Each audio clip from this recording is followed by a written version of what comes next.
Hello Libra, Sun, Moon Rising, and Venus Signs. Kamusta kayo? Sana po'y nasa mabuti kayong kalagayan. Welcome back po sa Star Tarot. At kung bago kayo rito, welcome din po kayo. Please subscribe, like, share my videos, and leave me a comment kung naka-resonate kayo. So, we have the mushroom sprite. Yan. So, siguro mushroom spirit, no? Pero hindi, sprite na nakasulat. So, simplify, grow, and nature. Ayan. So, pwede, no? This is going to be the time that you're going to simplify your life. Kumbaga, you're going back to basics, no? Yung ganon. And, siguro, Libra, mas ano kayo ngayon? Mas gusto ninyo ngayon yung low-key, no? Yung ganun lang kayo, simple, kung ano lang yung necessity, yun lang ang inaasikaso ninyo. Whatever it is that you need, yun lang. Walang mga luxury, hindi ninyo pinapansin siguro yan. Mas gusto ninyo yung simple lang, 'di ba? Trabaho, bahay, ganon, or even pamumuhay, simple living, no? Siguro ganon ang gusto ninyo sa ngayon. And pwede rin na you are going to connect more with nature. Maybe you are going to be more grounded, no? So which is really beautiful, no? Na maging grounded kayo, you will be spending more time din siguro with nature. So we also have inspired action, intensity. So maaari, no, Libra, na ang iba sa inyo sa ngayon, you are definitely going to take action. Kung meron kayong mga pinaplanong gawin, meron kayong mga plano sa buhay, you are going to be more inspired sa ngayon and you are going to take action on that. Hindi na kayo magpapatumpik-tumpik pa, no? Kung anong naisip ninyong gawin, na pagplanuhan na, sigurado na kayo and you are definitely going to take action. So which is really good, no? Baka magbago pa isip mo. So you also have the sunflower fairy. Ayan, so fun, illumination and playfulness, ang ganda, no? So you are going to spend more time with yourself ngayon, Libra. So which is really good. That's a good decision na, 'di ba? Paminsan-minsan kailangan talaga natin na mag-connect tayo sa nature, mag-connect tayo sa sarili natin para lagi lang tayong nasa balanse, palagi tayong nandiyan sa vision natin, 'di ba? Nakakapag-focus, nakakapag-concentrate, something like that. Kasi dito you're also going to be ngayon you're gonna have fun, you're gonna spend more time siguro with your loved ones as well, with your children kung meron kayong children. At parang sun energy, no? Na mas magiging kayo ngayon, mas magiging tawag dito, masigla, 'di ba? Masigla, masaya, positive lang, yung ganon. And you are also going to be illuminated. Kasi nga, mas mas grounded kayo. Kaya mas mas mabilis ninyong ma-pick up yung mga messages sa inyo ng Divine Universe. Mas mabilis ninyong makuha kung ano man yung mga gabay sa inyo ng Universe, no? So, we also have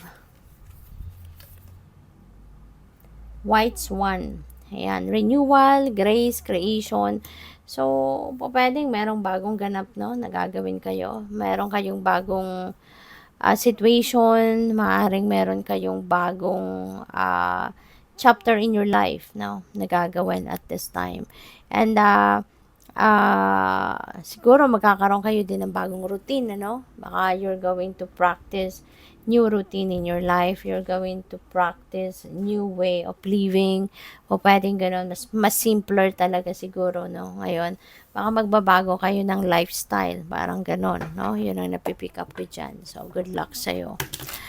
And, yeah, importante, talaga, magkakaroon kayo ng time to unwind, magkakaroon kayo ng time to relax, no? Kaya, you are going to, at the same time, renew yourself. So, parang magkakaroon ng reset ang buhay ninyo. Kasi nga, mas makakapagpahinga kayo ngayon, mas makakapag-focus kayo ngayon sa sarili ninyo. So, we also have temperance. Ayan. So, which is good. Balance, patience, lahat ng yan, feeling ko, mararamdaman mo yan sa ngayon. At yun ang maaring gagawin ninyo. Kasi nga, kapag grounded tayo, balanse ang lahat, magkakaroon tayo ng magandang takbo ng isip natin, yung damdamin natin, na ma-manage natin ng mas maayos. Things are going to be back in balance. We also have 10 of emotions, magiging masaya talaga si Libra. 10 of emotions is about, this is about happiness and joy, hindi lang para sa sarili mo, kundi para sa buo mong pamilya. Lahat kayo masaya, lahat kayo maganda ang pakiramdam, may love, may harmony between each other, success, maaaring tagumpay kayo sa mga bagay na inaasikaso ninyo para mapaayos, mas maging maganda ang samahan ng pamilya, ang pamumuhay, maging magaan. So, maaaring lahat ng yan, na pag-e-effortan ninyo. So, possible din na merong bonding moment talaga. You're gonna have fun, hindi lang ikaw, kundi pati na rin yung pamilya mo. Kasama mo mga anak mo, partner mo, yung buong pamilya. Maybe you're going to spend time together, quality time together.